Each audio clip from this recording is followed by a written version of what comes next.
بلغ العلا بکمالہ، کشف الدجا بجمالہ، حسنۃ جمیع خصالہ، صلو علیہ وآلہ۔ الحمدللہ تعالی اللہ رب العزت جل مجدہ کا شکر بجا لاتے ہیں کہ آج ہم اس نشست جمعۃ المبارک میں اللہ رب العزت کے اس بابرکت گھر میں حاضر ہیں۔ یقیناً یہ اللہ رب العزت کا فضل اور آقا کریم تاجدار کائنات صلی اللہ علیہ وآلہ وسلم کی کرم نوازی ہے۔ آپ جانتے ہیں کہ یہ دور فتن ہے، آزمائشوں کا دور، فتنے کا دور، جہاں ہر لوگ پریشانی کے عالم میں اپنی زندگیاں بسر کر رہے ہیں۔ کوئی ایسا گھر بھی ہے جہاں اللہ رب العزت کا قرب ملتا ہے، اللہ رب العزت کے ذکر سے دلوں کو تسکین ملتی ہے۔ اگر ہم یہ چاہیں کہ ساری تسکین یعنی سکون اگر دنیا کی عیش پسندی میں، زیب و آرائش میں رکھا ہے تو یہ ہماری بھول ہے۔ اللہ رب العزت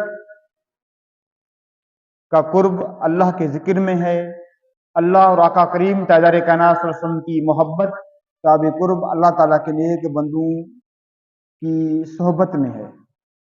اگر ہم چاہیں کہ ہم اس دور میں اس تمام فتنوں سے بچیں تو ہمیں چاہیے کہ ہم اللہ تعالیٰ کے نیک بندوں کی سنگت کو اپنائیں، تاکہ وہ سنگت ہمیں اعلیٰ مقام پر فائز فرمائے۔ اللہ رب العزت نے قرآن مجید میں ارشاد فرمایا، اہدنا الصراط المستقیم، باری تعالیٰ ہمیں سیدھا رستہ دکھا۔ صراط الذین، ان لوگوں کا رستہ دکھا، انعمت علیہم، میرے مولا جن پر تو نے انعام کیا، وغیر المغضوب علیہم ولا الضالین، اور میرے مولا ان لوگوں کا رستہ نہ دکھا جن پر تو نے غضب کیا اور جن کو تو نے گمراہ کیا۔ اب اس سورہ فاتحہ میں اللہ رب العزت اپنے انعام یافتہ بندوں کی طرف ہمیں متوجہ کر رہا ہے کہ لوگوں مجھ سے دعا کے طور پر سیدھا رستہ مانگا کرو۔ جب اہدنا الصراط المستقیم کی بات آئی، باری تعالیٰ ہمیں سیدھا رستہ دکھا، تو سوال یہ اٹھتا ہے میرے مولا تیرا سیدھا رستہ ہے کیا؟ کون سا میرے مولا تیرا سیدھا رستہ ہے؟ تو اللہ نے فرمایا انعمت علیہم، میرے بندو جن پر میں نے انعام کیا ہے ان انعام یافتوں کا رستہ ہی سیدھا رستہ ہے۔ اب دیکھیں جب اللہ رب العزت نے دعا کے طور پر یہ بات فرمائی اہدنا الصراط المستقیم، باری تعالیٰ ہمیں سیدھا رستہ دکھا، حضرت عبداللہ بن عباس رضی اللہ تعالیٰ عنہ سے پوچھا گیا کہ اللہ رب العزت نے یہ فرمایا اہدنا الصراط المستقیم، باری تعالیٰ ہمیں سیدھا رستہ دکھا، اس سیدھے رستے سے مراد کیا ہے؟ حضرت عبداللہ بن عباس رضی اللہ تعالیٰ عنہ جو قرآن مجید کے ترجمہ القرآن تھے، جن کو آقا صاحب السلام نے قرآن کا فقیہ بنا دیا تھا، جس عبداللہ بن عباس رضی اللہ تعالیٰ کو آقا صاحب السلام نے قرآن مجید کا ترجمان بنا دیا تھا، مفسر بنا دیا تھا، ان سے پوچھا گیا کہ اہدنا الصراط المستقیم سے کیا مراد ہے؟ آپ نے کہا ہوا محمد رسول اللہ، سیدھے رستے سے مراد ذات محمد مصطفیٰ صلی اللہ علیہ وسلم ہے۔ تو اللہ یہ فرمانا چاہتا ہے کہ لوگوں مجھ سے میرا محمد مانگا کرو، لوگوں مجھ سے میرا مصطفیٰ مانگا کرو، یہی میرا سیدھا رستہ ہے۔ اب آپ آگے دیکھیں، بڑی سمجھنے والی بات ہے، انعمت علیہم، ان لوگوں کا رستہ میرے مولا جن پر تو نے انعام کیا ہے۔ اب آپ دیکھیں اللہ نے دعا کے طور پر یہ تلقین فرمائی۔ اب ہم باری تعالیٰ کی بارگاہ میں سوال پوچھتے ہیں کہ میرے مولا تیرے انعام یافتہ بندے کون ہیں جن پر تو نے انعام کیا؟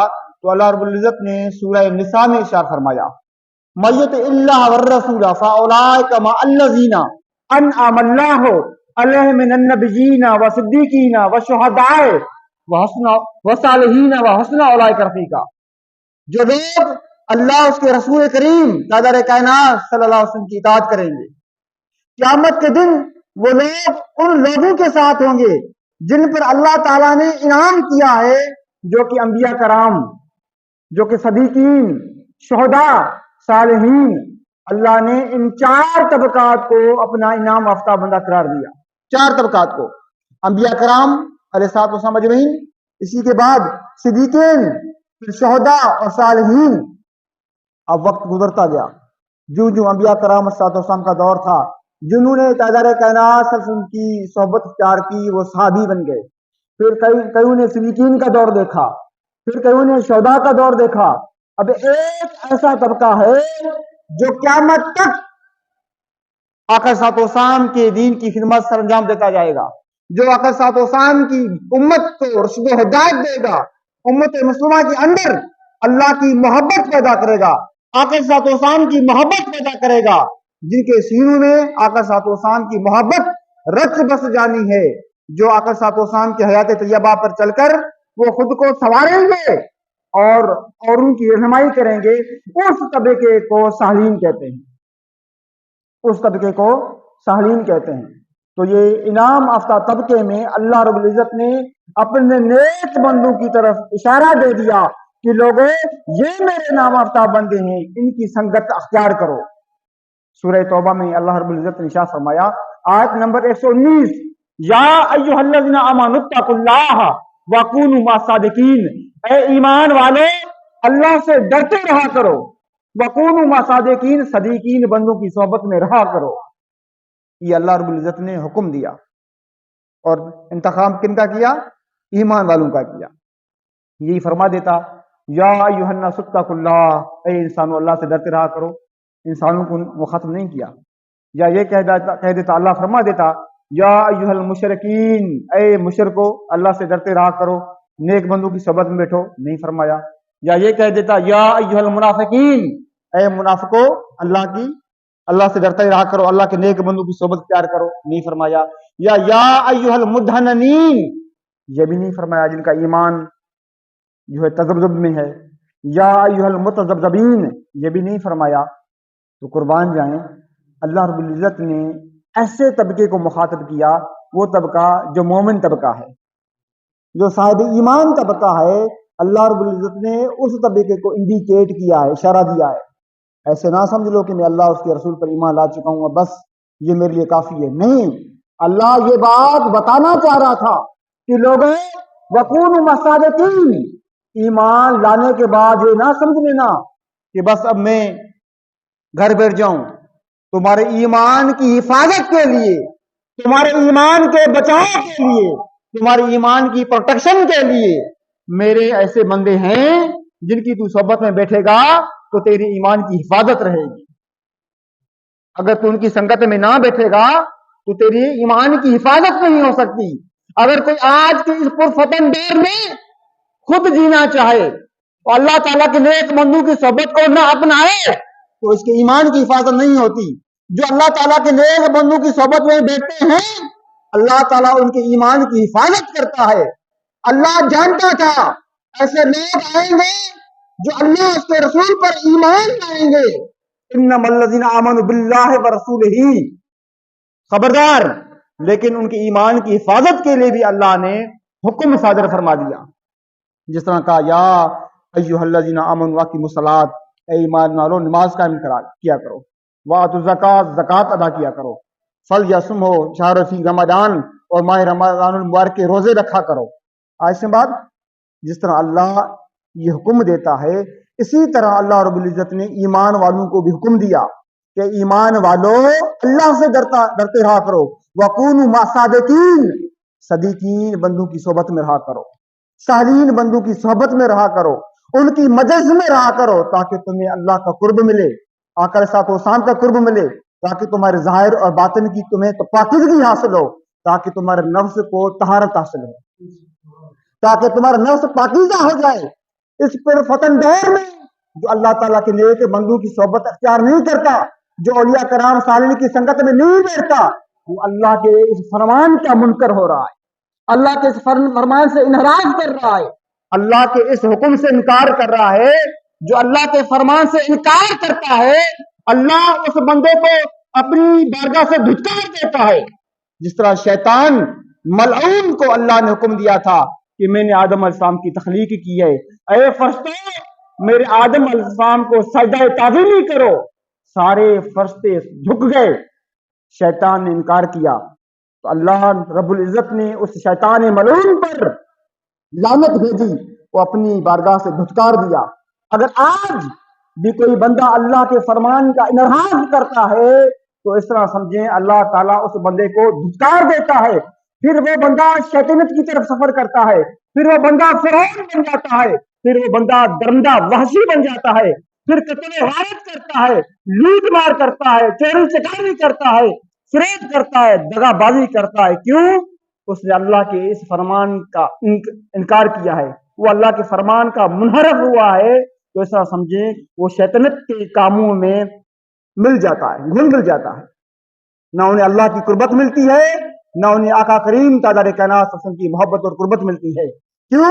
اس کا پھر نفس غلاظت میں مبتلا ہو جاتا ہے، اس کا نفس نجاست میں مبتلا ہو جاتا ہے، ملوث ہو جاتا ہے، پھر وہ گندے کام کرتا ہے، برائیاں کرتا ہے، بہائیاں کرتا ہے، پھر وہ نفس امارہ میں مبتلا ہو جاتا ہے، وہ نفس جو شیطانی نفس ہے، جو انسان کو بہائی اور برائی کے کاموں کی طرف رغبت دیتا ہے۔ اللہ رب العزت نے فرمایا ان النفس لامارۃ بالسوء، بے شک یہ جو نفس امارہ ہے یہ تمہیں بہائی اور برائی کی طرف رغبت دیتا ہے، تم سے برے کام کرواتا ہے۔ ہاں جو اللہ تعالیٰ کے نیک بندوں کی صحبت میں بیٹھے تو اس کے ایمان کی حفاظت ہوتی ہے، ان کے قلب کو طہارت یعنی پاکیزگی ملتی ہے، ان کے دل پر اللہ تعالیٰ کی اس انوار تجلیات کا، اللہ تعالیٰ کی اس رحمت کا اس بندے کے قلب پر نزول ہوتا ہے۔ کیوں؟ جو اللہ تعالیٰ کا نیک بندہ ہوتا ہے، آقا صاحب کو سامنے فرمایا پھر اس بندے کا قلب اللہ رب العزت کا عرش ہوتا ہے، اللہ کا عرش ہوتا ہے، پھر اللہ کی انوار و تجلیات اس بندے کے قلب پر پڑتی ہیں، انوار و تجلیات کا نزول ہوتا ہے۔ اگر کوئی بندہ صاحب پریشان بندہ اگر اس نیک بندے کی صحبت میں بیٹھے، اللہ کی اس بندے پر رحمتیں آتی ہیں، جو اس کے قریب بیٹھے تو اللہ کی رحمتوں کا نزول اس پر بھی ہوتا ہے، اس پر بھی ہوتا ہے، پھر فیض کے دروازے کھل جاتے ہیں، نفس پاکیزہ ہو جاتا ہے، نفس مجلہ ہو جاتا ہے، نفس ایک شیشے کی طرح صاف شفاف ہو جاتا ہے، پھر اللہ تعالیٰ اس بندے پر اپنے کشف کے دروازے کھولتا ہے، کشف کے دروازے کھولتا ہے۔ اولیاء کرام صالحین فرماتے ہیں جو رات کی آخری پہر میں اٹھتا ہے، عبادتیں کرتا ہے، ریاضتیں کرتا ہے، یا تھوڑی دیر بیٹھ کر اللہ کا ذکر کرتا ہے، ذکر کرتے کرتے جب وہ سو جاتا ہے، جو پچھلے پہر میں وہ اللہ کا ذکر کر کے سو جاتا ہے تو وہ اس کی نیند مکاشفہ ہوتی ہے، پھر اللہ تعالیٰ اپنے کشف کے دروازے اس پر کھول دیتا ہے، وہ اس پہر میں اس عالم اخبار میں اللہ کی قربت، آقا صاحب حسام کی محبت اور قربت کے جام پیتا ہے، اور بڑی بڑی زیارتیں کرتا ہے، اللہ کی نعمتوں سے لطف اندوز ہوتا ہے، اور بڑے بڑے راز کھول دیے جاتے ہیں، وہ پھر بندہ اس طرح اللہ کا دیدار کرتا ہے۔ آج اس عمل کی ضرورت ہے۔ حضرت مولانا روم رحمت اللہ علیہ، آپ پہلے مولوی تھے، مولوی جس نے آپ نے مسلم شریف لکھی، آپ کی ایک یونیورسٹی تھی، آپ لیکچر دیتے تھے، پڑھاتے تھے، آپ کے ہزاروں کی تعداد میں طلباء تھے، شاگرد تھے، آپ پڑھا رہے ہیں، اتنے میں ایک درویش آیا، آپ جب پڑھا رہے تھے مصروف تھے تو درویش نے کہا کہ این چیز، مولوی روم کو کہا این چیز مولوی یہ کیا ہے؟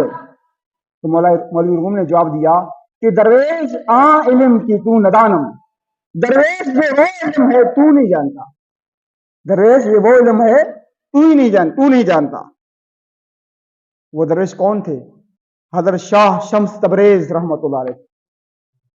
اب تو مولوی کو پتہ نہیں تھا، اس مولوی نے تو ابھی تک خالی ایک درویش سمجھا تھا، عام انسان سمجھا تھا کہ درویش علم کی تو ندانم، درویش یہ وہ علم ہے تو نہیں جانتا۔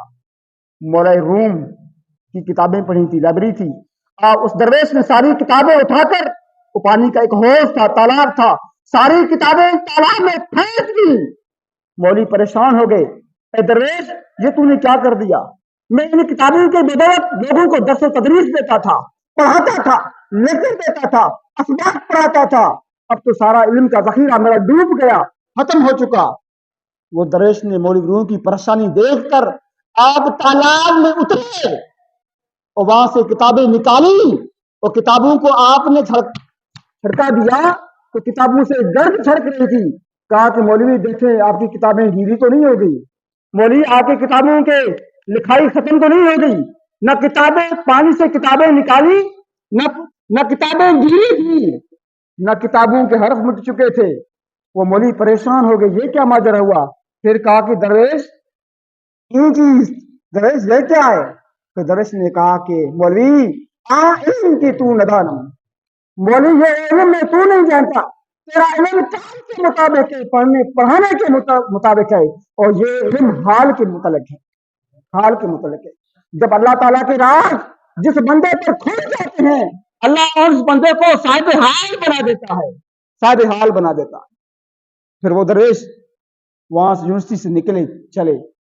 مولوی روم نے ساری درسگاہ اپنی یونیورسٹی چھوڑ دی, اس درویش کے پیچھے مارا پھرتا رہا 3 سال تک. جنگلوں میں, پہاڑوں میں, غاروں میں مولوی روم کو کوئی دیکھتا تانے دیتا کہ اس درویش کے پیچھے کیوں مارا پھرتا ہے. کہتا کہ لوگوں تمہیں علم نہیں, میں جانتا ہوں کیوں میں اس کے پیچھے مارا پھر رہا ہوں. چلتے چلتے آخر کار 3 سال کے بعد حضرت شاہ شمس تبریز رحمۃ اللہ علیہ نے مولوی کو فیض عطا کیا. تو پھر مولوی نے کہا کہ مولوی ہرگز نشد مولا روم تا غلام شمس تبریزی نشد, خدا کی عزت کی قسم میں مولا روم نہ بنتا اگر حضرت شاہ شمس تبریز کی صحبت میں نہ آتا. میں پہلے مولوی تھا, اگر آج میں مولا روم ہوں تو حضرت شاہ شمس تبریز رحمۃ اللہ کی صحبت کی وجہ سے ہوں. تو پتا چلا جو اللہ تعالیٰ کے نیک بندوں کی صحبت میں رہتے ہیں اللہ ان کو اعلیٰ مقام عطا کرتا ہے, ان کے مدارج طے ہوتے جاتے ہیں. اسی لیے اقبال نے کہا کہ ہر ایک مقام سے آگے ہے مقام تیرا. اگر بندہ اپنے مقام سے گر جائے, اللہ کے نیک بندے کی صحبت میں بیٹھے تو اللہ اس بندے کے مقام کو اتنا بلند کرتا ہے اور ان کے مقام اتنے طے کرواتے آپ مقام لاہور پر پہنچاتا ہے جہاں روح پہنچ کر اللہ تعالیٰ سے کلام کرتی ہے. ہاں کلام کرتی ہے. آج اللہ تعالیٰ کے نیک بندوں کی تلاش کی ضرورت ہے. جس طرح اقبال نے کہا تھا کوئی قائل ہو تو ہم شان کہیں دیتے ہیں, کوئی سائل ہو تو ہم شان کہیں دیتے ہیں, ڈھونڈنے والوں کو دنیا بھی نہیں دیتے ہیں. اگر کوئی آج بندہ ڈھونڈے تو اللہ تعالیٰ اس بندے کو دنیا بھی نہیں دیتا ہے, عالم بھی نیا دیتا ہے, زمانہ بھی نیا دیتا ہے. تو اقبال نے کہا تھا کہ تمنا ہے درد دل کی تو کر خدمت فقیروں کی, نہیں ملتا یہ گوہر بادشاہوں کی خزینے میں.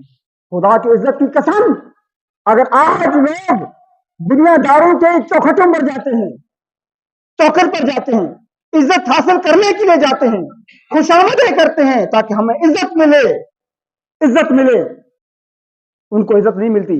اقبال نے کہا تھا نگاہ فقر میں شان سکندری کیا ہے, خراج کی جو گدا ہو وہ کسری کیا ہے. اگر کوئی بندہ امیر کے در پر بیٹھا رہے, ان کی خوشامدیں کریں اور ان سے عزت لے, اقبال کہتے ہیں وہ کچھ بھی نہیں. اللہ کی نگاہ میں اللہ کا وہ فقیر باوقار ہوتا ہے, باعظمت ہوتا ہے جو اللہ کا حقیقی معنوں میں فقیر ہوتا ہے. آج اس پرفتن دور میں شیخ الاسلام ڈاکٹر محمد طاہر القادری میرے استاد مکرم, آپ نے صوفیت کا ایک علم بن کر آپ نے پوری دنیا کو آقا صاحب السلام کی دہلیز پر لے جا کر ان کے اندر آقا صاحب السلام کی محبت پیدا کی, اولیاء کرام صالحین کی محبت پیدا کی, اہل بیت اطہار کی محبت پیدا کی. آپ نے حقیقی معنوں میں اللہ کی محبت پیدا کی.